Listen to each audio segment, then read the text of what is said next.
Ma olen aasta aega Ghanas tööl vabatahtlikuna, kuna ma õpetan koolis geograafiat, siis eelkõige on see võib-olla natuke egoistlik, et ma tahtsin laiendada enda silmaringi.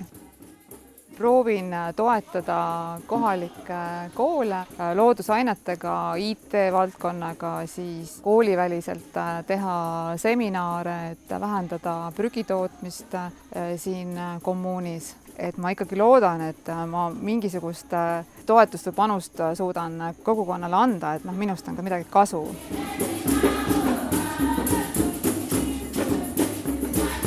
Ärge kartke minna kuskile vabatahtlikuna tööle. See annab väga suure elukogemuse.